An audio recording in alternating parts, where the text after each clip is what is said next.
Halo teman-teman, jumpa lagi dengan Awan Chai di sini, duta pajak abal-abal. Berarti konsultan pajak pertama dan satu-satunya di Indonesia. Oh ya, bagi teman-teman yang merayakan ya, kita mengucapkan selamat Hari Raya Idul Fitri buat teman-teman yang merayakan.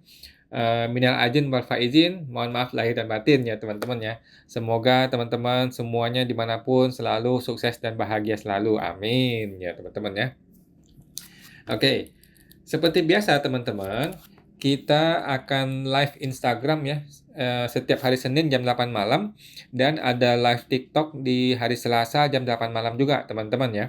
Dan gua perlu disclaimer nih teman-teman, buat teman-teman semua bahwa semua yang gue sampaikan di video ini teman-teman ya, adalah pendapat pribadi gua 100% teman-teman ya. Ini bukanlah kajian akademis, tidak dapat dibuktikan kebenarannya, dan belum tentu juga sesuai dengan peraturan pajak yang berlaku ya teman-teman ya. Nah, kalau ada yang salah tolong langsung dikoreksi teman-teman ya, jangan dilaporin polisi. Nah, teman-teman, walaupun gua seorang konsultan pajak yang resmi ya teman-teman ya, belum dipecat ya sampai sekarang ya. Tetapi isi video ini bukanlah saran profesional konsultan pajak teman-teman ya. Anda semua tidak bisa dan tidak boleh menjadikan video ini sebagai pedoman bagi Anda untuk melaksanakan kewajiban perpajakan Anda teman-teman ya. Karena kan masing-masing orang punya kasus pajak berbeda-beda gitu. Nah, mohon teman-teman konsultasikan dengan konsultan pajak Anda masing-masing atau ke penyuluh di KPP ya, juga boleh teman-teman, apabila Anda mau tanya yang lebih spesifik lagi tentang perpajakan Anda. Nah, kalau saya akan tersedia gratis teman-teman, langsung ya di live Instagram Pajak Smart setiap hari Senin jam 8 malam. Dan hari Selasa di live TikTok. Kita tidak ada libur teman-teman ya, kecuali dunia kiamat kita libur. Oke, bercanda guys ya. Nah, kita promo dulu nih teman-teman ya. Kalau ada yang mau bertanya silahkan dituliskan di kolom komentar. Kita mau promo dulu untuk awal April ini di bulan Mei nanti ya. Buat teman-teman, kalau lu seorang calon konsultan pajak atau lu seorang konsultan pajak aktif gitu ya, atau lu petugas pajak, atau lu mahasiswa atau karyawan yang pengen bercita-cita, pengen punya mimpi untuk berbisnis di dunia pajak akunting hingga mencapai omset miliaran per tahun teman-teman ya. Saya membuka kelas baru, program konsultan pajak pinter namanya. Di pelatihan PKPP ini, teman-teman akan belajar nanti ya cara mengembangkan bisnis perpajakan akuntansi Anda hingga menjadi miliarder di era digital, guys. Dalam waktu kurang dari 2 tahun aja ya. Nah, dengan pelatihan intensif yang step by step ya, dan ada live coaching langsung ketemu dengan gua langsung. Nah, teman-teman akan bergabung dalam komunitas eksklusif nanti PKPP ini, ada di grup WA kita. Terdapat video pembelajaran yang step by step ya, ada step by stepnya untuk teman-teman bisa berkembang. Dan yang paling penting kita akan berjumpa langsung teman-teman via live coaching interaktif setiap hari Jumat nanti ya di bulan Mei teman-teman, di bulan Mei. Kalau sekarang kan bulan April kita masih jalanin PSTP ya, siapatakutpajak.com. Kalau bulan Mei nanti kita akan masuk ke PKPP ya. PKPP itu program konsultan pajak pinter. Nah, teman-teman ada promo khusus nih di bulan ini. Teman-teman tinggal masukin aja ke website ya, ke website www.programkpp.com ya, www.programkpp.com untuk bergabung di program KPP itu. Oke? Ini untuk bisnis teman-teman ya, pelatihan bisnis bukan pelatihan pajak ya, buat teman-teman yang mau berbisnis saja. Oke, sebelum memulai teman-teman, gue mau informasikan dulu ya mengenai tanggal-tanggal penting nih teman-teman ya. Karena minggu lalu gue salah informasi nih. Jadi tanggal-tanggal penting nih ya. Tanggal 15 itu adalah tanggal upload faktur pajak. Masih sama, teman-teman ya. Tanggal 15 adalah tanggal upload eh, tanggal upload faktur pajak itu tetap sama. Oh, sorry, gue salah judul nih. Tanggal 16 itu adalah tanggal bayar PPh Masa ya. Mohon maaf salah salah tulis judul nih teman-teman ya. Tanggal 16 April adalah tanggal bayar PPh Masa yang harusnya tanggal 10 menjadi tanggal 16. Oke, tanggal bayar PPh Masa selain PPN. Tanggal 22 April adalah tanggal lapor PPh Masa yang seharusnya tanggal 20 menjadi tanggal 22. Oke, tanggal lapor PPh Masa selain PPN. Tanggal 30 April adalah untuk tanggal bayarnya PPN dan lapornya PPN. Dan juga SPT badan ya, SPT tahunan badan. Oke, tanggal 15 untuk e-faktur, tanggal 16 itu tanggal bayar PPh Masa, tanggal 22 adalah tanggal lapor PPh Masa, tanggal 30 April untuk tanggal bayar PPN, lapor PPN, dan juga laporan SPT badan. Oke, teman-teman ya. Nah, silakan dituliskan di komentar teman-teman kalau ada yang mau bertanya teman-teman ya. Kalau ada yang mau bertanya silakan di komentar, mudah-mudahan saya bisa menjawab. Sebentar, gua pakai ini dulu deh. Nah, gua coba pakai ini. Bisa nggak pakai ini? Oke. Ada chatting komentar dari Pak Stanley Jonathan. Halo, malam Pak Stanley. Kasus Pak Dama bisa pakai surat perjanjian kah yang di PKPP? Oh, jadi ada kasus teman kita ya, dia mengerjakan sebuah jasa untuk orang luar negeri gitu ya. Ada jasa di luar negeri, setelah dia mengerjakan jasa, kemudian dia terima duit gitu ya, terima duit dari luar negeri masuk ke Indonesia. Dia berencana bikin PTP atau PT perorangan. Nah, apakah bisa bikin surat perjanjian? Menurut saya bisa-bisa aja ya, karena kan dia khawatir nanti antara akun dia itu dengan orang pribadi perjanjiannya, tetapi nanti uangnya masuk ke PTP. Uang masuk ke PTP sehingga akan ada potensi resiko dipermasalahkan oleh pajak nih. Karena akun di websitenya pakai nama pribadi, sedangkan uang masuknya ke PTP. Kemudian lapor pajaknya di PTP pula gitu ya. Nah, boleh sih kalau mau bikin perjanjian, nanti tinggal di perjanjian aja. Dibikin perjanjian bahwa walaupun nama akun pribadi, tetapi ini adalah peruntukannya untuk PTP gitu. Menurut saya sih boleh-boleh aja, Pak. Nah, semoga teman tuh Pak Stanley. Thank you, Pak. Kemudian Ibu Chan Mei 75. Malam kok, malam Bu Chan Mei. Kalau aset furniture, NBV-nya sudah nol dan rusak, tidak ada. Oke, bagaimana pencatatannya? Makasih kok. Menurut saya Bu ya, biarin aja di situ. Jadi kalau menurut saya, barang-barang yang belum dijual, biarkan tetap ada di laporan keuangan. Nggak ada masalah. Ya, nggak ada masalah sepanjang dia belum dijual. Sekarang, gimana kalau barang itu rusak mau kita buang? Nah, kalau mau kita buang, tolong didokumentasikan. Di foto atau di video, kemudian dibikin berita acara. Berita acara pembakaran atau pembuangan barang tersebut. Gitu loh. Barulah bisa dikeluarkan dari laporan keuangan, dianggap sebagai beban barang rusak gitu kan. Beban barang rusak, tetapi nilainya nol aja gitu. Mungkin begitu ya Bu ya. Tetapi jangan kita hilangkan barang-barang yang masih ada dengan alasan dia sudah nilainya nol. Jangan. Walaupun nilainya nol, ketika barang itu masih ada, tetap aja dilaporkan sebagai barang di daftar aset kita. Gitu Pak, Bu. Karena ketika pemeriksaan, ketika barang-barang ini dicek sudah tidak ada lagi barangnya, akan dianggap dijual. Ketika dianggap dijual dengan harga market, harga pasar. Wah, repot nanti. Gitu. Semangat teman tuh Pak Bu Chanmei 75. Bapak Stanley Jonathan, kok perbedaan 1770 polos dan 70S dan SS apa ya? Oh, kalau kita SS dulu nih Pak ya, kalau SS. SS itu adalah untuk orang-orang yang punya penghasilan di bawah 60 juta setahun. Oke, SS ya. Jadi orang yang penghasilan di bawah 60 juta per tahun itu boleh pakai SS gitu. Kemudian yang S. Yang S itu adalah untuk khusus karyawan. Khusus karyawan dia punya A1 gitu. Dia tidak melakukan kegiatan usaha. Dia tidak melakukan kegiatan usaha tuh yang maksudnya tuh yang ini. Yang PPh final 0,5%. Nah, dia tidak lakukan itu. Nah, yang S ini wajib ada bukti potong. Jadi kalau dia tidak ada A1, maka dia mesti lari ke yang polos gitu. Oke, jadi walaupun dia karyawan, tetapi kalau dia tidak punya formulir A1 dari kantornya, dia tidak bisa pakai yang S.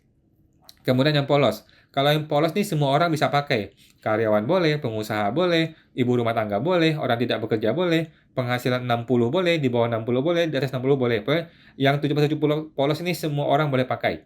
Kalau yang S hanya untuk orang yang punya A1, punya bukti potong A1 karyawan dari kantor, dan dia bukan seorang pengusaha 0,5% UMKM. Kalau yang SS itu yang penghasilannya di bawah 60 juta. Gitu, Pak. Oke. Saya mau teman tuh, Pak Stanley. Bapak Jeff SNF. Malam kawan, malam Pak Jeff. Mau tanya kok. Tadi saya mau buat kode billing PPh orang pribadi. Omsetnya 225 kali 0,5%. Harusnya kan 1,1 juta tuh. Saya malah masukin nilai omsetnya 225 dan ID billing sudah tercetak. Bagaimana itu kok? Maksud Bapak nilai pajaknya apa ya? Nilai pajaknya 225 ya? Oke. Buang aja, Pak. Jadi ID billing itu setelah dibikin, kalau Bapak nggak bayar, dia akan terbuang otomatis. Dia selama 30 hari kemudian apa namanya, kadaluarsa, gitu ya. Jadi kalau bikin kode billingnya salah, buang aja, Pak. Buang, bikin baru. Oke? Nggak usah khawatir, Pak. Bikin baru ID billing yang baru dengan angka yang betul, yang benar. Gitu ya. Semangat teman tuh, Pak Jeff. Kemudian Bapak Swagono Giri. Malam Om, malam Om. Hubungan Bukper dan TPPU apa ya Om? Jadi gini Pak, Bukper itu kan adalah pemeriksaan Bukper kan, pemeriksaan bukti permulaan. Maksudnya itu adalah pemeriksaan untuk mencari minimal 2 alat bukti yang cukup untuk menyatakan ada atau tidak adanya tindakan pidana. Kan gitu. Jadi Bukper itu adalah pemeriksaan untuk mencari 2 alat bukti ya, telah terjadi atau tidak terjadi sebuah tindak pidana perpajakan. Nah, tindak pidana perpajakan biasanya dekat dengan kegiatan TPPU, ya, tindak pidana pencucian uang. Jadi, pidana pajak biasanya kan melibatkan yang namanya permainan faktur pajak fiktif, ya kan? Nah, permainan faktur pajak fiktif ini biasanya berhubungan dengan orang-orang yang mencuci uang, gitu loh. Jadi, kenapa bisa orang jual beli PPN, jual beli faktur pajak? Ya, biasanya berhubungan dengan pencucian uang. Makanya, biasanya akan berhubungan langsung dengan TPPU. Kalau terbukti ya, kalau terbukti. Gitu, Pak. Yang nggak ada hubungan langsung, cuman biasanya pemeriksa pajaknya akan langsung lapor ke polisi kalau memang ada TPPU. Gitu. Oke. Semangat teman tuh, Om Swagoni Giri. Om Swagoni Giri, bisa jelasin persamaan dan perbedaannya? Kenapa bisa sampai kena? Makasih Om. Oh ya, begitulah Pak, begitu ya. Jadi pemeriksaan Bukper itu adalah pemeriksaan biasa, pemeriksaan pajak untuk mencari 2 alat bukti untuk tindak pidana berpajakan. Sedangkan TPPU adalah orang-orang yang punya duit, duitnya berasal dari tempat yang kotor, dia mau cuci menjadi duit yang bersih, kan gitu TPPU ya.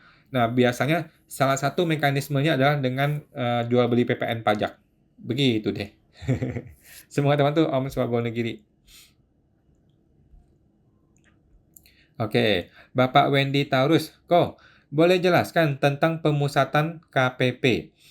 Kita cabang sudah PKP. Oh, maksud Bapak PPN ya? Pusatnya belum PKP. Cabang sudah PKP, pusat belum PKP. Lokasi usaha di cabang dipaksa ajukan PKP, padahal pendapatan non-final belum 4,8 M. Apakah wajar? Syarat wajib PKP apa ya, kok? Oke, jadi syarat wajib PKP itu kan kalau sudah punya omset lebih dari 4,8 M kan Pak ya? Jadi syarat PKP adalah kalau sudah lebih dari 4,8 M. Tetapi karena Bapak ini cabangnya sudah PKP, maka otomatis pusatnya pun perlu PKP, gitu Pak. Karena satu entitas kan. Jadi cabang dan pusat itu kan satu entitas gitu. Walaupun dia beda NPWP, tetapi kan ini satu entitas nih. Cuman beda 001 aja ujungnya kan. Gitu. Jadi kalau cabang PKP, maka otomatis pusatnya pun PKP. Kalau pusatnya PKP, otomatis cabangnya pun perlu PKP, gitu. Nah, memang kejadian seperti ini kadang-kadang terjadi nih. Kadang-kadang terjadi nih, cabangnya sudah PKP, pusatnya belum PKP. Itu memang kadang-kadang terjadi ya. Tetapi seharusnya sudah betul nih. Si KPP sudah betul. Sebaiknya di PKP-kan semuanya, kemudian dipusatkan PKP-nya. Oke, semuanya jadi PKP dan kemudian dipusatkan PPN-nya ya, dipusatkan ke induk saja, gitu Pak. Jadi hanya induk yang ngurusin PKP, PPN. Sedangkan semuanya juga PKP sebenarnya, gitu Pak ya. Semangat teman tuh Pak Wendy Taurus. Oke, Bapak Erik Wong. Malam Pak Erik. PT saya bergerak di SPBU. Apakah bisa setiap pembelian BBM yang ada PPN-nya kita mintakan restitusi? Jawabannya bisa-bisa aja. Bisa-bisa aja, Pak. Bisa-bisa aja ya. Yang penting Bapak harus siap pembukuannya, siap pembukuan dan siap dengan pemeriksaan. Karena yang namanya restitusi akan terjadi pemeriksaan pajak. Gitu, Pak ya. Jadi harus selalu siap dengan pembukuan yang rapi dan kalau nanti ada pemeriksaan ya udah kita hadapin aja gitu. Karena Bapak kan di SPBU kemungkinan besar Bapak akan kena LB PPN terus nih. Kalau sudah kena LB PPN ya sudah, Bapak boleh minta restitusi, tetapi restitusi pasti akan pemeriksaan ya. Jadi Bapak harus siap dengan pemeriksaan. Gitu aja sih. Nah, semangat apa tuh Pak Erik. Bapak Wendy Taurus. Kemudian kawan, kita belum sebelumnya dipanggil untuk menjelaskan laporan keuangan 2019. Karena ada yang salah, kita mau ajukan pembetulan 2019 dan 2020. Sama AR nggak dibolehin. Jika pembetulan diancam pemeriksaan kok. Gimana solusinya kok? Oke, yang pertama adalah Bapak harus selalu merekam, dan merekam. Kalau dia telepon Bapak rekam pakai audio, kalau dia WA Bapak chattingnya di screenshot, kalau dia ngomong langsung ketemu Bapak rekam pakai handphone ya. Bapak tinggal rekam pakai handphone gitu ya, nyalain rekaman kemudian taruh di kantong gitu ya, rekam. Pertama ya, direkam. Yang kedua, Bapak tanya ke dia, kalau Bapak AR tidak mau pembetulan, terus maunya gimana? Kan solusi dari penjelasan ini kan harus pembetulan SPT kan? Jadi Bapak maunya gimana kalau saya tidak boleh pembetulan? Oh, mungkin maksud dia kalau Bapak pembetulan maka Bapak nggak usah bayar pajak gitu ya? Maksud Bapak gitu ya? Kalau maksud Bapak itu pembetulan maka nggak usah bayar pajak, kemudian dia ngambek, ya salah dong dia, nggak bisa gitu dong. Nah, jadi pertama direkam, yang kedua adalah tanya dia, Pak AR maunya gimana? Gitu. Saya ini mau jadi orang jujur, Pak. Saya tadi salah. Sekarang saya mau benar, mau jadi jujur. Kenapa malah malah dicegah? Kenapa malah dihalang-halangi untuk jadi orang jujur? Gitu loh, tanya dia. Oke.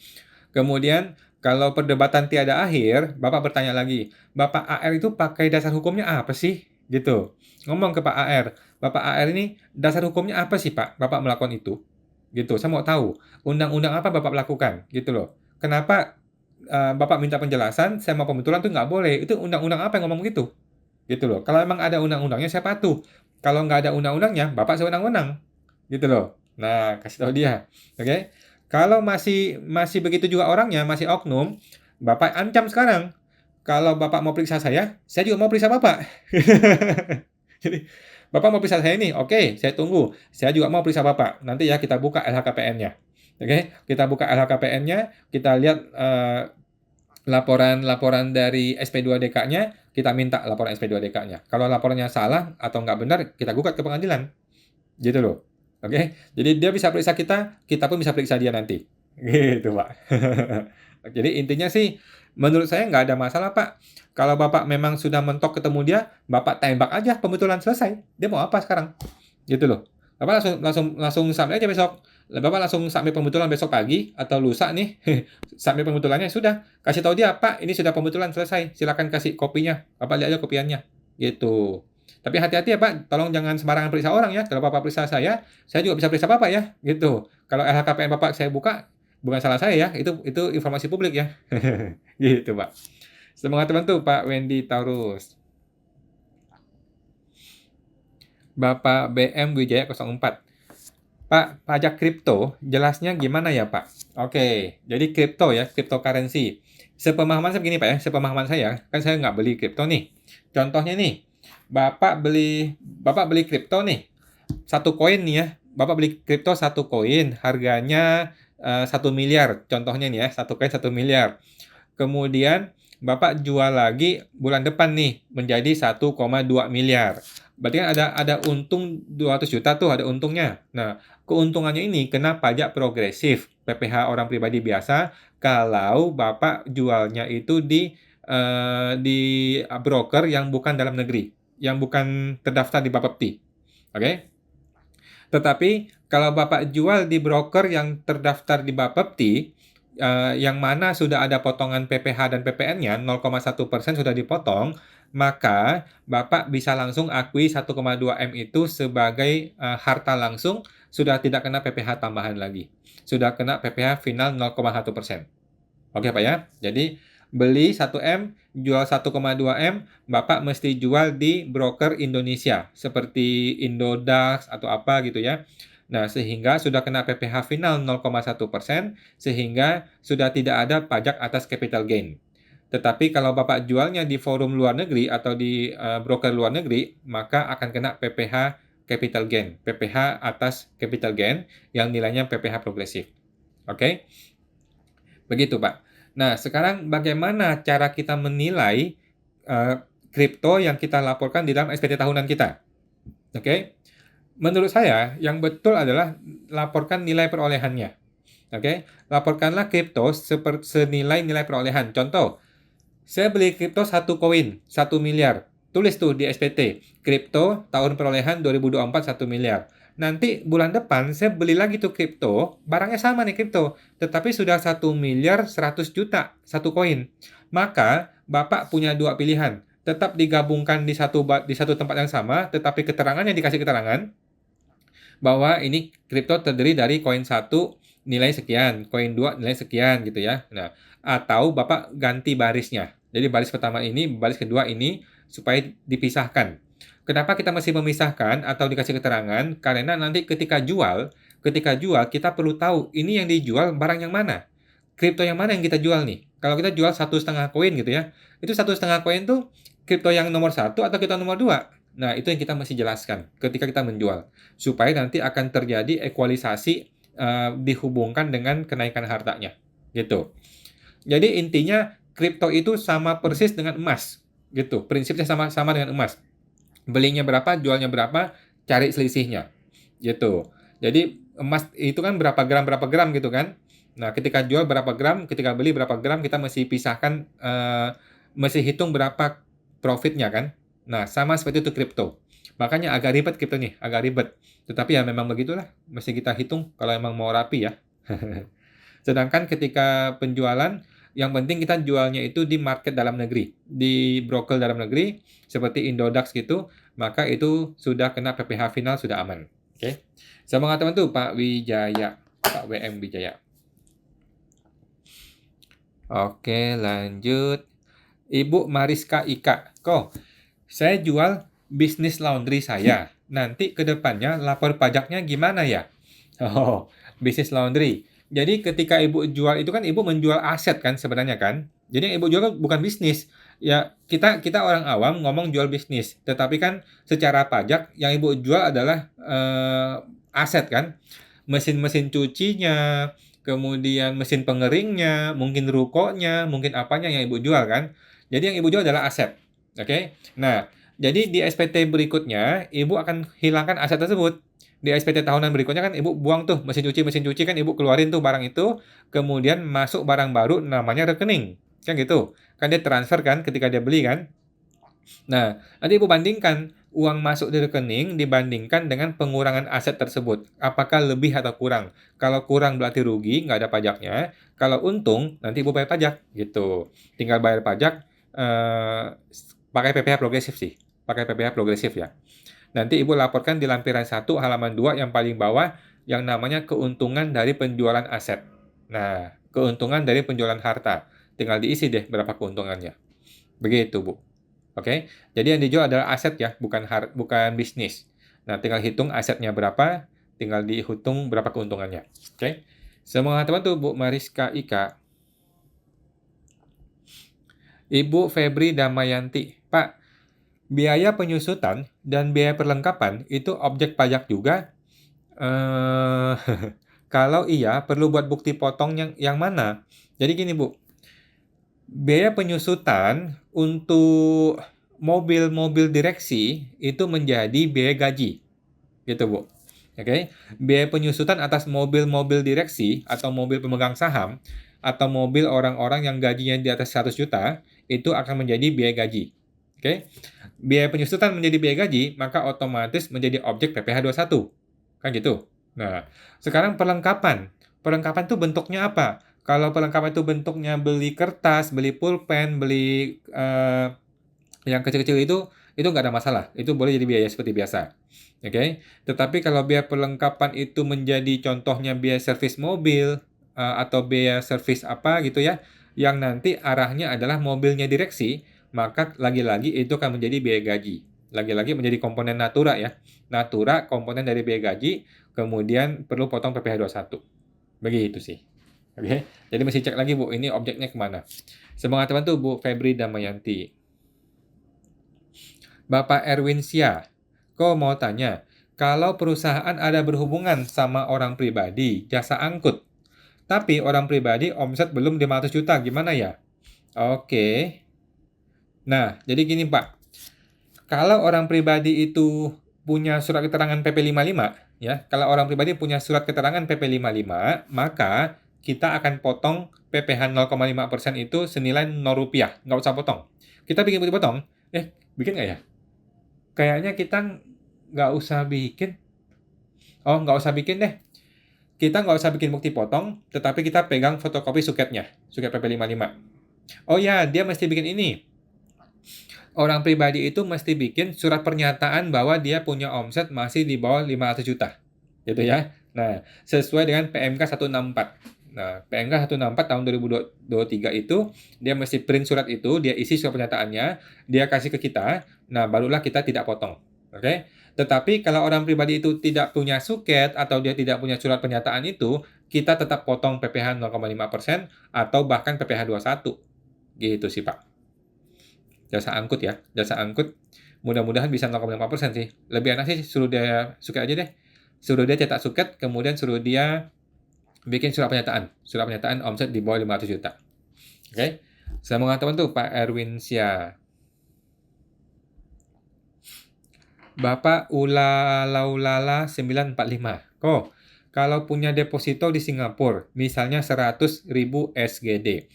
Di SPT 2023 ditulis investasi SGD 100.000 kali kurs 11.000, 1,1 M.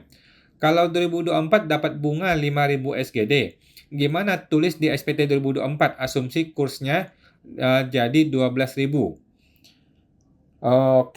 Oke. Jadi gini Pak, kalau Bapak bersedia bayar pajak ya, lebih baik itu harga diupdate. Jadi dulunya itu 11.000, kemudian sekarang di-upgrade menjadi 12.000. Oke, sehingga ada capital gain, ya kan? Ada keuntungan dari selisih kurs, ya kan? Capital gain. Kemudian ada bunga kan? Ada bunga 5.000 SGD, itu juga Bapak perlu hitungkan. Jadi ada dua penghasilan nih. Penghasilan pertama dari capital gain, penghasilan kedua adalah dari bunga. Dua-duanya ditotalkan, Bapak laporkan di bagian lampiran 1 halaman 2, di bagian penghasilan lainnya. Paling bawah, benar ya. Paling bawah, laporkan sebagai penghasilan lainnya. Udah, itu aja. Cuma Bapak masih punya daftar ya, penghasilan lain itu apa aja isinya. Gitu. Nanti hitung pajaknya, tinggal dibayar pajaknya. Semestinya nggak mahal kok pajaknya, nggak terlalu besar lah. Kalau Bapak tiap tahun diupdate, harusnya tidak besar pajaknya kok. Memang sebaiknya seperti itu dan langsung dibayar aja pajaknya. Tinggal dibayar sesuai hitungan di lampiran induk. Oke? Semoga teman tuh Pak Ulalaulala. Bapak Ulalaulala, apakah 5.000 SGD jadi baris baru harta perolehan 2024 atau yang harta 1,1 M diupdate jadi perolehan 2024 sebesar 1,1 plus 60 juta.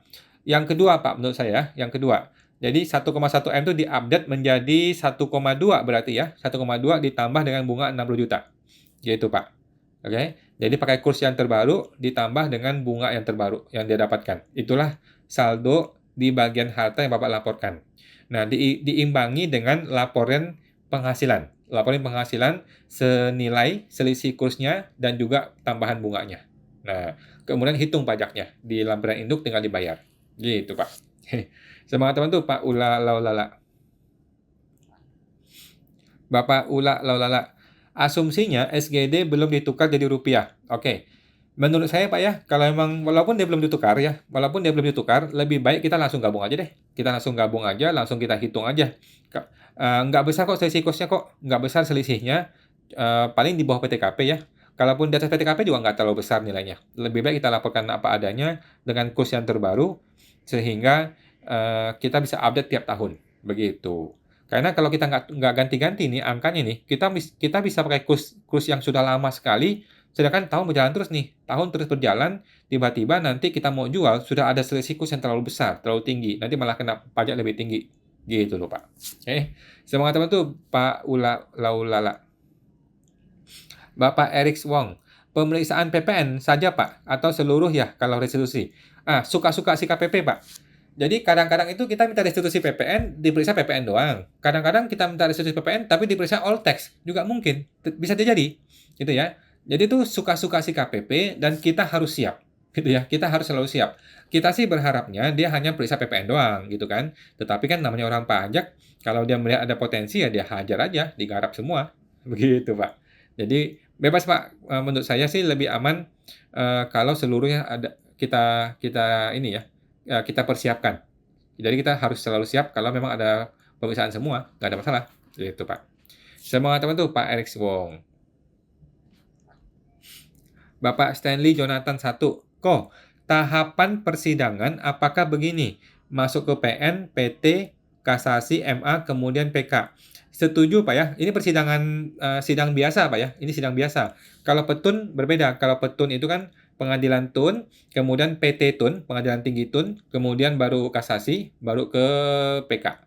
Ya, begitu. Kalau ini PN nih, yang Bapak tulis ini PN nih. PN betul nih, PN pengadilan negeri, pengadilan tinggi, kemudian kasasi, baru PK. Setahu saya begitu, Pak. Setuju. Kalau pengadilan pajak itu keberatan di Kanwil, kemudian banding pengadilan pajak, kemudian PK kalau nggak salah ya. PK ke MA, kalau nggak salah begitu ya. Kayaknya nggak ada kasasi deh di dalam pengadilan pajak deh. Yang ada peninjauan kembali. Kalau nggak salah ya. Lupa juga saya. Sudah betul, Pak. Semangat teman tuh, Pak Stanley. Oke. Bapak Chan Mei 75. Kalau PT, KLU utama di DJP online-nya pedagang. Tetapi di NIB-nya punya KLU jasa transportasi. PT itu bisakah bikin faktur pajak 050? Menurut saya boleh-boleh aja, Pak. Boleh-boleh aja. Jadi faktur pajak 050 itu bukan gara-gara KLU, bukan gara-gara NIB, tapi gara-gara kondisi sebenarnya dia memang dagang itu. Gitu. Jadi nggak ada masalah sih, Pak. Lagi pula kan dia sudah memang dia sudah punya NIB ya. Nah, sekarang gini, jasa transportasi itu punya satu izin khusus. Punya izin khusus yang namanya SIUJPT kalau nggak salah ya. Surat izin usaha jasa pengurusan transportasi. Nah, kalau dia punya itu akan lebih bagus lagi. Gitu. Tapi kalau nggak punya, bisa aja sih 050, tetapi coba konsultasi lagi deh dengan orang notarisnya ya. Itu bisa nggak begitu? Maksudnya, perlu nggak ngurusin SIUJPT-nya? Kalau memang dia perlu, mungkin lebih baik diurus gitu. Kalau nggak perlu ya udah nggak apa-apa sih. Semestinya sih boleh-boleh aja sih 050 itu terbit. Karena memang berdasarkan kondisi sebenarnya gitu. Lagi pula NIB sudah ada kok di NIB-nya. Kalau KLU mah nggak ada masalah sih harusnya. Oke. Semangat teman tuh Pak Ibu Chan Mei 75. Oke. Ibu VV 68. Malam Pak, malam Bu VV, tolong tanya. UMKM suami tahun depannya berakhir. Kami menyewakan apartemen di Airbnb. Baiknya menggunakan CV atau PT Pak. Apa plus minusnya? Unit bisa dialihkan ke PT dan bisa disusutkan? Oh, menurut saya nggak perlu Bu. Menurut saya tidak perlu deh. Repot Bu, Ibu repot nah. Bikin PT, bikin CV itu pertama agak repot. Ibu mesti bikin pembukuan lagi, nanti mesti mengalihkan ke PT lagi, kemudian ada penyusutan lagi, repot Bu. Lagi pula nggak bisa ya dipindahkan ke PT ya.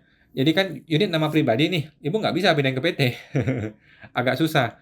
Ibu bisa melakukan yang namanya perjanjian dipinjamkan kepada PT untuk dikelola. Itu boleh. Jadi perjanjian pengelolaan ke PT. Gitu. Tetapi kalau Airbnb menurut saya sih nggak terlalu perlu Bu bikin PT CV, nggak terlalu perlu lah.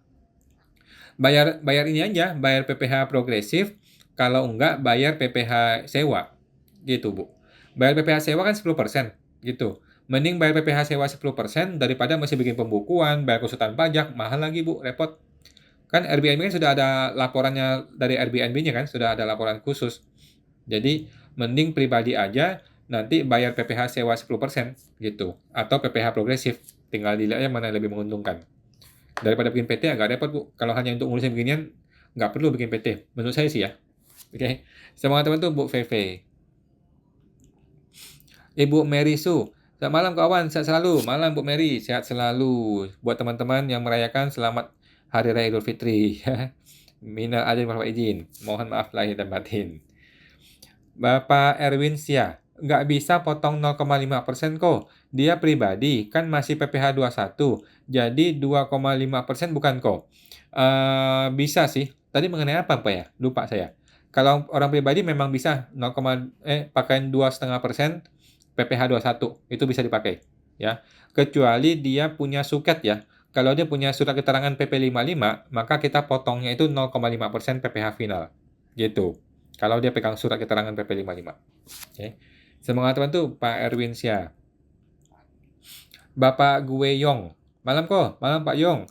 Ada SP2DK atas kesalahan penentuan nilai ekonomis aset, sehingga ada aset yang seharusnya tidak disusutkan. Bagaimana risiko dan solusinya? Aset yang tidak seharusnya disusutkan. Jadi Bapak sudah menyusutkan ya? Bapak sudah menyusutkan, tetapi menurut orang pajak itu tidak boleh disusutkan, gitu ya? Oh, ya nggak apa-apa sih. Bapak tinggal pembetulan aja. Tinggal pembetulan SPT, kemudian laporkan dengan benar. Kalau emang ada tambahan pajak yang perlu dibayar, ya udah tinggal dibayar aja. Gitu sih Pak Yong. Nggak ada masalah sih. Tinggal pembetulan SPT, bayar PPh-nya yang perlu dibayar. Gitu. Kemudian kasih tahu kepada AR, ini surat balasan SP2DK-nya seperti ini. Gitu. Semangat teman tuh Pak Yong. Oke. Bapak Tame E. Budi. Ibu ya, Bu Tame E. Budi. Pak, kalau WP pribadi, pas beli rumah pakai KPR, pelaporannya gimana ya? Oke. KPR kan masuk ke hutang. PPJB apakah bisa dimasukkan ke harta? Jawabannya bisa, Bu ya, bisa langsung. Jadi, walaupun baru PPJB, walaupun baru ada DP, baru cicilan pertama, kedua, nggak ada masalah. Langsung dilaporkan sebagai harta, Bu. Langsung lapor sebagai harta, kemudian hutangnya itu adalah senilai hutangnya. Oke, harta senilai harta full 100%, hutangnya senilai hutang yang masih terhutang per Desember. Gitu aja, Bu. Boleh kok langsung masuk di awal ya. Jangan tunggu di akhir, Bu ya. Jangan tunggu akhir, tapi di depan. Oke. Semangat teman tuh, Bu Tame Budi. Ibu Febri Damayanti. Biaya penyusutan atas AC, komputer, dan truk untuk kirim barang, Pak. Ini mah boleh dong. Kenapa nggak boleh disusutkan? Apakah itu merupakan objek pajak? Oh, tadi Bu Febri mengenai, oh sudah jauh ya, agak lupa tadi. Oke, biaya penyusutan atas AC, komputer, dan truk untuk kirim barang. Apakah itu merupakan objek pajak? Menurut saya bukan ya, itu memang penyusutan biasa aja ya. Atau bisa dipakai sebagai pengurang laba tanpa menjadi objek pajak dan tidak usah buat bukti potong. Menurut saya nggak perlu, Bu. Nggak perlu. Itu sudah betul. Ibu sudah betul. Ini kan penyusutan biasa. Penyusutan AC, komputer, truk, itu kan penyusutan aset biasa saja. Semestinya boleh kok disusutkan. Nggak ada masalah. Dan seharusnya tidak perlu jadi objek PP21 dan tidak perlu bikin bukti potong. Mestinya nggak perlu. Kalau bukti potong ke siapa? Itu kan bukan beban gaji, bukan bukan orang pribadi, gitu. Itu kan aset, penyusutan aset. Semestinya bisa kok, dan Ibu sudah betul, nggak perlu jadi objek pajak. Oke, sudah semangat apa tuh Bu Febri?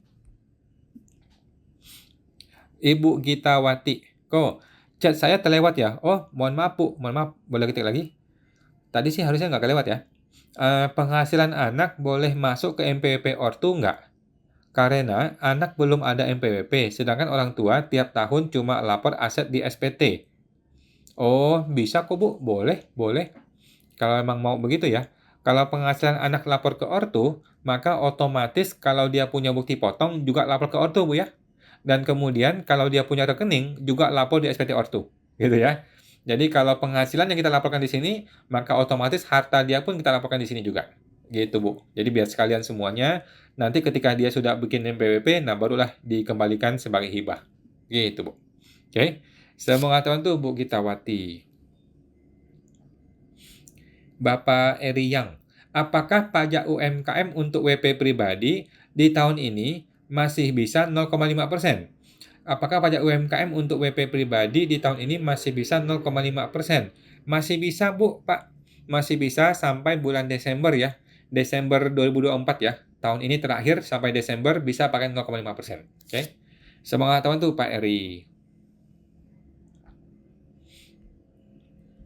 Ibu Tame Budi, lanjutkan pertanyaan yang KPR tadi. Saat sudah AJB, kan kita bayar BPHTB, pajak pembeli.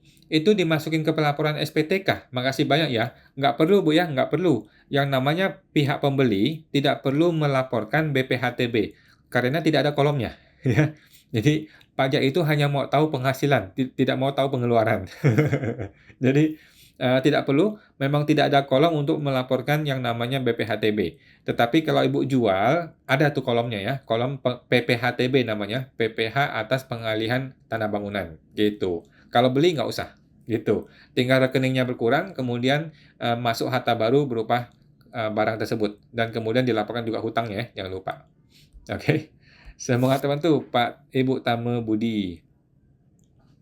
Bapak Rido Sitorus Oktav.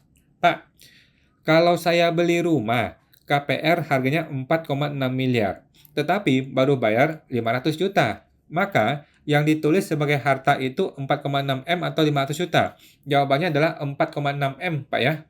Kalau kita beli 4,6, sudah bayar 500, ya kan?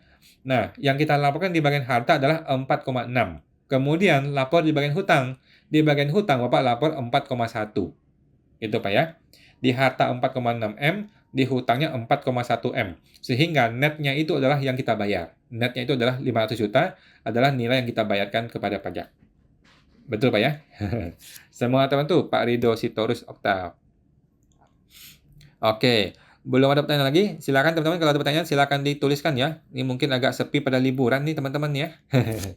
Oke, sebelum ada pertanyaan lagi, gua akan kasih informasi lagi teman-teman ya. Informasi dari berita-berita pajak seperti biasa. Nah, oh ada lagi. Sebentar ya. Ada lagi. Dari Ibu Anggun Jati, kok mau tanya, kalau perusahaan sudah menggunakan tarif fiskal di penyusutannya, apakah harus melampirkan daftar aset tetap di SPT Badan? Soalnya tidak ada selisih antara fiskal dan komersil. Kalau saya sih saya bikin, Bu. Kalau saya sih tetap saya bikin, tetap saya lampirkan. Oke. Jadi kan Ibu sudah bikin A1 nih. Ibu sudah bikin A1, lampiran 1A ya. Lampiran 1A sudah Ibu lampirkan kan? Sudah Ibu isi kan? Tetapi kalau saya tetap bikin di Excel. Saya tetap bikin di Excel. Nggak saya upload sih. Nggak perlu saya upload. Tetapi ketika nanti diminta di pemeriksaan, saya sudah siapkan datanya. Gitu sih, Bu. Oke. Walaupun nggak ada perbedaan, yang mending kita siapkan aja. Tapi nggak perlu di-upload sih. Kayaknya nggak ada menu untuk upload ya. Kalau emang ada menu untuk upload, upload aja. Nggak ada masalah sih. Oke. Semangat teman tuh, Pu Anggun Jati. Oke. Bapak Ula Laulala 945. Kok nanya lagi deposito SGD tadi. Jadi, yang bunga 5.000 SGD perlu bayar juga pajaknya yang bagian penghasilan neto luar negeri ya? Boleh, Pak. Betul. Kalau Bapak mau lapor ke lampiran induk itu boleh Pak, sudah betul ya. Nomor 3 atau nomor 4 gitu deh di formulir SPT induk. Pakai kurs KMK tanggal saat bunga diterima atau 31 Desember. Tanggal diterima Pak, kalau Bapak punya angkanya ya. Kalau Bapak punya angka di hari ketika diterimanya bunga, maka pakai angka itu. Tetapi kalau Bapak tidak punya di hari tersebut, maka gunakanlah 31 Desember, nggak ada masalah. Ya nggak jauh beda lah, cuma beda dikit doang.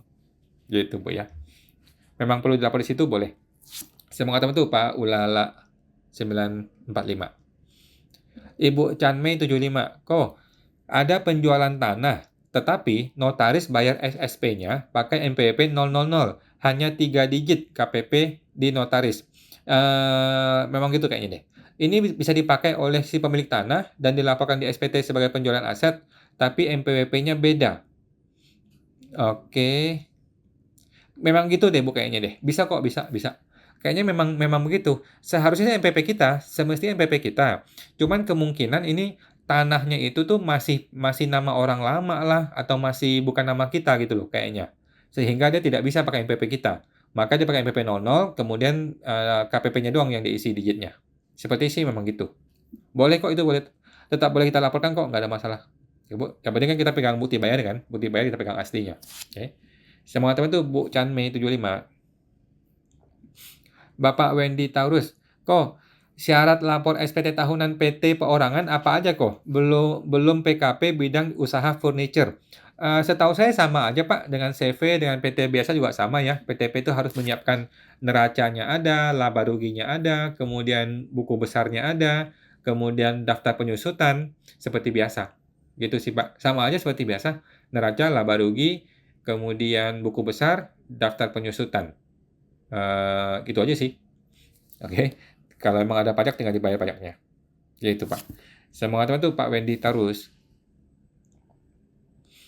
Bapak Aikenindo, kok saya beli kripto di Indodax 2018 cuma sedikit. Belum pernah lapor di SPT. Sekarang nilainya jadi cukup besar. Sebaiknya gimana kalau mau lapor di SPT? Apakah pembetulan dari 2018 sampai dengan sekarang? Boleh Pak ya, kalau Bapak mau pembetulan itu boleh dilakukan. Ada buktinya ya, minta buktinya ya. Bapak siapkan buktinya, mungkin ada bukti transfer atau ada bukti semacam bukti statement dari Indodax-nya gitu ya, supaya membuktikan kalau Bapak itu perolehannya 2018 dan masih murah harganya, gitu ya. Nah, Bapak laporkanlah di SPT 2018 pembetulan, laporkan sampai 2023 di pembetulan, gitu Pak. Tetapi ini hanya berlaku untuk orang yang tidak ikut PPS ya. Kalau Bapak sudah ikut PPS, maka sudah nggak bisa pembetulan 2020, gitu, PPS K2 maksudnya. Kalau belum ikut PPS K2, maka boleh pembetulan 18, 19, 20, sampai 2023, masukin kripto tersebut dengan perolehan 2018 dengan nilai pembelian. Sudah betul, Pak. Nanti ketika jual kan tinggal jual di Indodax, kemudian dapat PPh-nya yang sudah final ya, 0,1%. Gitu. Semoga terbantu Pak Aikenindo. Bapak Eri Yang, kok kalau tahun depan pajak UMKM untuk WP pribadi 0,5% sudah tidak berlaku. Apakah saya bisa buat CV baru untuk dapat 0,5% lagi? Jawaban saya bisa, Pak. Bisa banget. Dan apakah NPWP-nya wajib NPWP CV? Jawabannya wajib. Ya, ketika Bapak sudah bikin CV, maka otomatis CV ini menjadi sebuah entitas sendiri. Dia punya dunianya sendiri. Dia punya NPWP sendiri. Oke, bikin CV, kemudian bikinlah NPWP sendiri atas nama CV tersebut. Dan CV itu bisa pakai 0,5% selama 4 tahun lagi. Gitu, Pak ya. Nah, by the way, ada alternatif lain. Alternatif lain yang lebih bagus namanya PTP, Pak. PT perorangan atau perseroan perorangan. Ini lebih bagus. Dia punya ciri-ciri yang sama seperti CV ya, bisa 4%, 4 tahun ya. Bisa 4 tahun menggunakan 0,5%, tetapi dia lebih mudah bikinnya, lebih mudah dan lebih murah bikinnya, gitu. Sedangkan legalitas sama aja. Gitu, Pak. Selamat tahun tuh Pak Eriang. Ibu Chanmei 75. KPP di notaris bukan si pemilik. KPP di notaris bukan si pemilik. Oh, mesti cek dulu Bu ke notarisnya. Kenapa ya KPP notaris ya? Kenapa nggak KPP? Kenapa tidak KPP penjual ya? Tanyain dia deh. Dasar aturannya apa? Gitu. Kita juga nggak paham sih Bu ya. Selama ini kan kita jual beli selalu diurus sama notaris kan kita nggak paham kan? Kita nggak pernah paham ginian. Coba cek ke notaris Bu. Kenapa mesti KPP notaris? Kenapa bukan KPP-nya saya, si penjual? Seharusnya KPP penjual deh seharusnya. Gitu ya. Karena kan ini barang akan masuk ke penerimaan negara si KPP-nya tersebut kan. Gitu. Semestinya sih KPP penjual seharusnya. Coba cek ke notarisnya Bu. Dasar hukumnya apa? Mungkin dia lebih paham mengenai dasar hukum untuk itu. Oke. Semangat teman tuh Pak Ibu Chan Mei 75. Bapak Wendy Taurus. Nanya lagi kok. Perusahaan kita ada imbreng tanah bangunan ke PT lain. Ke PT lain. Dan kami ada bayar PPHTB ini. Jurnal accounting-nya di pos apa ya kok? Oke, PPHTB ya. Bapak jual PPHTB. Bapak bayar PPHTB. Kalau Bapak imbreng ke PT lain, berarti kan Bapak pemilik sahamnya kan? Bapak pemilik saham, Bapak imbreng sebagai tambahan modal saham, ya kan? Berarti kan di kreditnya adalah di kreditnya itu adalah tanah modal, di kreditnya adalah modal, kemudian di debitnya itu adalah investasi, di, oh sorry, bukan. Debitnya adalah modal di PT tersebut, modal di PT X ya, di debit, kemudian kreditnya itu adalah ini, tanah bangunan tersebut. Tanahnya keluar di kredit, debitnya masuk sebagai modal di PT tersebut. Nah, PPHTB kan dibayar. PPHTB itu seharusnya beban biasa aja, beban PPH ya. Beban PPHTB pada bank, gitu. Debitnya beban PPH, kreditnya bank. Nanti tinggal dibuang, tinggal dikoreksi fiskal positif. Karena kan semua beban PPH kan tidak boleh dibiayakan ya. Koreksi fiskal positif. Gitu doang sih, Pak. Oke. Semua teman tuh Pak Wendy Taurus. Bapak Deon Sane, kok mau tanya, pajak notaris dan PPAT kena tarif pajak pasal berapa ya? Maksud Bapak itu fee notaris ya? Kalau maksud Bapak itu adalah fee notaris, itu biasanya PPh 21 jika dia orang pribadi atau PPh 23 jika dia badan. Gitu, Pak. Biasanya ya, kalau notarisnya itu adalah orang pribadi, kita potong PPh 21, kategori adalah bukan pegawai lainnya, potong 2,5%. Tetapi kalau dia bentuknya itu adalah badan, biasanya sih potong PPh 23. Ya, PPh 23 sebesar 2% atas jasa. Nah, kalau dia bentuknya PT atau PTP, yang mana dia punya suket, punya surat keterangan PP 55, maka kita potong 0,5%. Oke. Kita potong 0,5% kalau dia memang punya pegang suket. Gitu ya. Gitu, Pak. Coba tanya ke notarisnya dia mau dipotong yang mana? 21, 23 atau final. Oke. Semangat bantu Pak Dewan Sane. Bapak Oka Mahendra Putra. Kalau notaris yang menyetorkan PPh sewa untuk pihak yang melakukan sewa apakah aman? Nggak masalah, Pak. Boleh-boleh aja. Siapa aja boleh nyetorin sewa, Pak. Yang penting betul setorannya, ya. Nomor akunnya betul, bulannya betul, tahunnya betul, NPWP-nya betul, rupiahnya betul, gitu ya. Mau siapa yang setor nggak ada masalah, pajak mah nggak masalah. Yang penting betul setorannya, jangan dibawa kabur uangnya. Gitu. Ya kalau notaris ya harusnya aman lah, gitu Pak ya. Kalau Bapak ragu-ragu sama dia, ya udah Bapak minta e-billing-nya aja. Bapak minta e-billing-nya aja, Bapak yang bayar ke bank, begitu. Semangat teman tuh Pak Oka Mahendra Putra. Bapak Ulalau Lala 945. Nanya lagi, yang 5.000 USD ESGD ya. Pas lapor di SPT bagian harta, apa tetap pakai kurs tanggal pas bunga diterima biar sesuai dengan kurs pajak yang dibayar ataukah perlu pakai kurs 31 Desember? Oh, oke. 31 Desember sih, Pak. 31 Desember. Kurs 31 Desember. Nah, sorry, Pak. Gara-gara Bapak pakai kurs 31 Desember, maka otomatis penghasilannya pun Bapak pakai kurs yang 31 Desember. Gitu, Pak ya. Jadi, karena di harta Bapak akan memilih pakai 31 Desember, maka otomatis ketika mengakui penghasilan bunga deposito pun Bapak akuin pakai kurs 31 Desember. Gitu, Pak. Jangan pakai kurs ketika penerimaan bunga deposito tersebut. Karena nanti akan ada lagi tambahan kurs lagi, ada tambahan plus lagi. Mending langsung aja nilai 5.000 dikalikan kurs 31 Desember di bagian penghasilan, kemudian di bagian harta juga sama, pakai yang 31 Desember. Oke. Semangat itu Pak Ulala Ulala. Oke. Bapak YNN EFR. PT pemegang sahamnya ayah dan saudara saya. Perlu uang. Jika saya WPOP meminjamkan uang, maka perpajakannya bagaimana? PT memotong PPh 23 tarif 15% kalikan bunga. Terus, apakah saya masih harus bayar pajak bunga kalikan PS? Sudah betul, Bu, ya, sudah betul. Jadi kan ada bunga tuh, nanti bunganya dia akan potong PPh 23 15%. Kemudian penghasilan bunga itu kita laporkan di penghasilan di SPT kita sebagai penghasilan bunga. Di lampiran 1 halaman 2 ya. Lampiran 1 halaman 2 di bagian paling bawah cari yang namanya bunga. Penghasilan dalam negeri yang namanya bunga, laporkan di situ nilai bunganya. Nah, kemudian di lampiran 2 Ibu input tuh bukti potong yang PPh 23 tadi, ya. Kemudian di halaman induk akan dihitung plus atau minusnya, gitu. Kalau memang kita ada kurang bayar, ya tinggal kita bayar, gitu, Bu.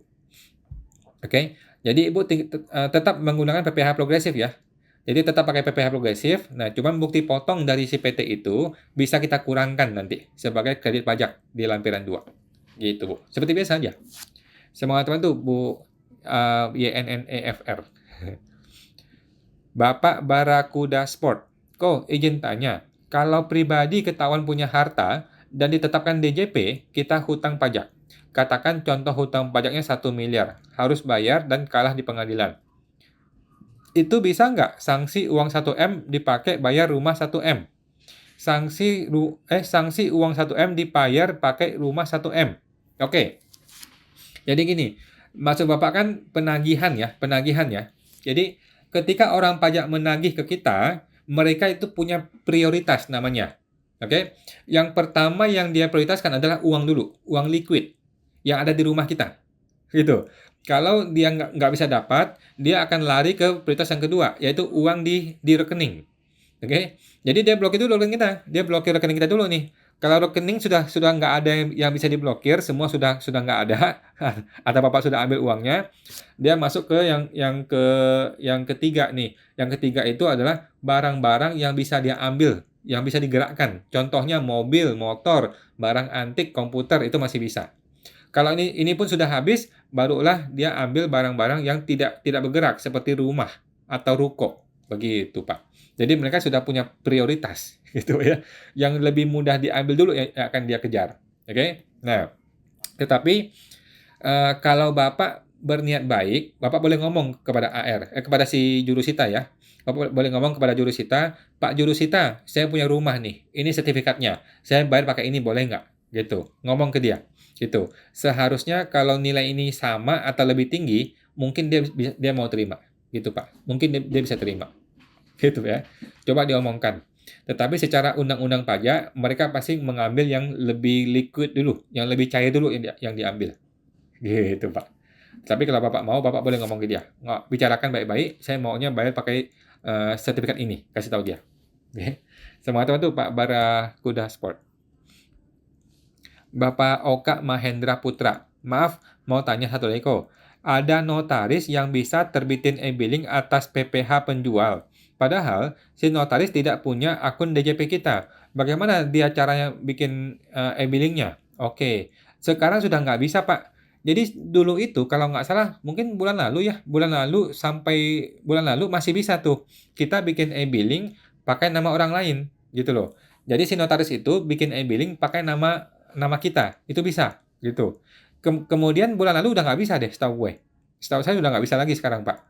Jadi sekarang itu kalau mau bikin e-billing, dia harus minta akun DJP kita. Atau dia kasih kita panduannya, suruh kita bikin e-billingnya. Gitu. Setahu saya begitu, Pak.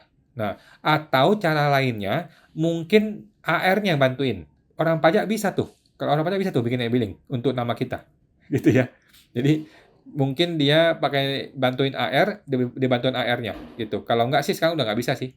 Sekarang udah nggak bisa kita bikin e-billing pakai nama orang lain. Setahu saya udah nggak bisa. Oke. Semangat teman tuh Pak Oka. Bapak YNNEFR. Saya masih bayar bunga kali pasal 17 lagi, apa double pajaknya? Jawabannya iya Pak ya. Bapak akan bayar bunga dikalikan pasal 17, tetapi dikurangkan dengan yang sudah dipotong oleh si perusahaan tadi. Oke?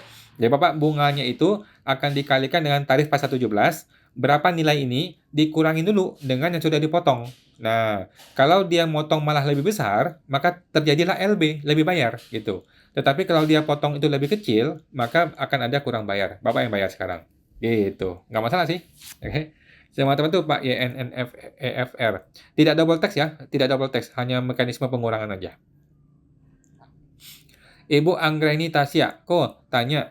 Emang PPh 23 unifikasi ngelink ke DJP, jadi saya tahu kalau saya jasa dipotong PPh 23 sama customer, tetapi customer tidak ada bukti potong ke saya, dibayarin sendiri, itu gimana kok? Ngelink Bu, betul ya, betul Bu Anggreni, sudah betul ngelink. Jadi kalau kita dipotong oleh pihak lain nih, walaupun dia tidak kasih bukti potong ke kita, itu biasa akan langsung muncul di DJP kita, ya, langsung muncul di DJP kita sebagai ada bukti potong. Ya udah, kalau gitu sudah betul, gitu ya. Apalagi nanti ini di bulan Juli ketika ada Cortex System, yang Cortex itu katanya sih lebih canggih lagi. Jadi semua bukti potong itu, walaupun dia tidak kasih kita, itu dia sudah akan muncul di sistem kita sebagai orang yang dipotong. Itu betul, memang begitu ngelinknya. Lebih bagus kan? Lebih enak. Semangat teman tuh Bu Anggreni Tasya. Ibu Anggreni Tasya, kok bisa bayarin PP 23 kita tanpa potong kita? Jawabannya sudah dipotong kok, Bu. Jawabannya dia sudah potong, cuman dia nggak kasih bukti potong. Kemungkinan begitu ya. Kalau Ibu nggak ragu-ragu, coba deh tanya ke PT itu. Coba dikonfirmasi ke PT itu kenapa bisa ada bukti potong saya di DJP kita, padahal dia nggak ada bukti potong gitu. Saya yakin dia sudah bikin bukti potong, gitu ya. Semestinya sih begitu ya, Bu. Semangat teman tuh Bu Anggreni. Bapak Alkenindo, lanjut yang kripto. Kalau pembetulan dari 2018, apa akan membangunkan singa tidur? Enggak apa-apa Pak, sudah betul kok, jangan khawatir. Takutnya nanti malah diperiksa nggak kok. Kalaupun diperiksa ya nggak apa-apa, kan kita sudah jujur, ya kan? Nah, jadi banyak orang itu menunda untuk membetulkan SPT dia gara-gara takut membangunkan singa tidur. Nggak begitu pola pikirnya. Yang benar adalah kalau emang gua salah, gua betulkan, gitu loh. Gua betulkan jadi benar, gitu loh. Masa gua jadi orang benar malah diperiksa? Nggak begitu, ya. Jadi nggak usah khawatir, Pak. Kalau kita sudah mau jadi orang benar, kita sudah benar, nggak akan sampai gara-gara itu terus diperiksa, nggak sih, gitu ya. Jadi nggak usah khawatir Pak. Jadilah orang yang jujur. Kalau kita perlu pembetulan, kita pembetulan, gitu. Kalau memang ada pemeriksaan ya nggak ada apa-apa juga, nggak masalah. Kan kita sudah benar, sudah laporan benar, gitu Pak. Oke. Tetapi janganlah sebuah SPT yang salah kita biarkan salah hanya untuk mencegah pemeriksaan, itu nggak benar, itu salah, cara yang salah. Ya. Mau sampai kapan kita kita begitu terus? Itu Pak. Semua teman tuh Pak Alkenindo. Ibu Anggun Jati. Jika kita sebagai pihak yang memotong objek PPh 23, apakah juga masih dikenakan PPN ya, Ko? Dan pembukuan di akuntansi bagaimana ya, Ko? Oke, mengenai PPN atau tidak ada PPN, itu tergantung dari penerbit invoice, Bu. Oke, kalau penerbit invoice adalah PKP, maka invoice itu harus ada PPN-nya. Kalau penerbit invoice itu bukan PKP, maka tidak perlu ada PPN. Gitu, Bu ya. Jadi PPN itu disebabkan oleh si pembuka invoice atau penerbit invoice, apakah dia PKP atau bukan. Oke. Kemudian pembukaan di accounting gimana? Pembukaan di accounting seperti biasa. Memotong objek PPh 23, Ibu tinggal jurnal sebagai anggaplah beban gitu ya. Beban A senilai 100, kemudian kreditnya itu adalah bank 98. Kemudian kredit lagi adalah hutang PPh 23 2 gitu, Bu. Nanti bulan depan kan tinggal dibayar. Hutang PPh 23 di debit, kemudian bank ke kredit. Gitu doang sih. Oke. Kalau PPN, nah tergantung Ibu nih. Apakah Ibu PKP? Kalau Ibu PKP, sorry. Pihak sananya, dia PKP atau bukan? Kalau pihak sana dia PKP, ya udah, berarti kan ada PPN-nya. PPN masukkan jadinya. Oke. Semoga teman tuh Bu Anggun Jati. Bapak Christophorus Andrew, malam kawan, mau tanya. Kalau saya ada 2 usaha, apakah masing-masing usaha dapat 0,5%, yaitu masing-masing dapat 4,8 M, jadi nggak usah PKP. Jawabannya digabung, Pak ya, digabung. Bapak mau punya usaha 2, 3, 4 itu digabung semua. Ya, mau punya cabang 1, cabang 2, cabang 3 digabung semua. Oke, jadi seluruh usaha Bapak yang dagang ini adalah maksimal 4,8 M gabungan. Bukan satu persatu ya, bukan satu persatu jenis usaha, bukan satu persatu toko, enggak, tapi digabung semua. Oke. Nah, supaya Bapak mau terpisah, Bapak mesti bikin entitas yang baru. Contohnya bikin PT, bikin CV, atau PTP yang terpisah. Gitu, Pak. Kalau mau dipisahkan omsetnya ya. Gitu ya. Nah, semangat teman-teman Pak Christophorus. Oke teman-teman, ini sudah jam 9 lewat ya. Kita akan tampung dulu pertanyaan yang belum terjawab ya. Mudah-mudahan akan gue jawab di YouTube berikutnya ya, di YouTube ya. Bapak Christophorus Andrew. Oke, kita tampung dulu ya Pak ya. Bapak Eri Yang. Kemudian Bapak Ibu Ensu Mendap. Kemudian Ibu Vivi Yap 25. Ibu Vivi Yap 25. Oke, kemudian terpotong. Terpotong tadi. Oh, Ibu Vivi Yap sudah. Kemudian Bapak Erwin Setiawan 22. Bapak Christophorus Andrew. Kemudian, oke, sudah semuanya ya teman-teman ya. Oke teman-teman ya, itu aja buat hari ini. Kita masih ada live TikTok hari Selasa besok jam 8 malam. Dan seperti biasa, yang belum terjawab akan kita tampung dan kita akan jawab di YouTube berikutnya ya, di YouTube-nya Pajak Smart. Oke, segera subscribe-nya YouTube Pajak Smart. Thank you teman-teman semua ya. Dan bagi yang merayakan, sekali lagi, selamat Idul Fitri. Selamat merayakan Idul Fitri dan mohon maaf lahir batin. Semoga kita semua sukses dan bahagia selalu. Thank you semuanya. Makasih semuanya. Mari, jumpa lagi.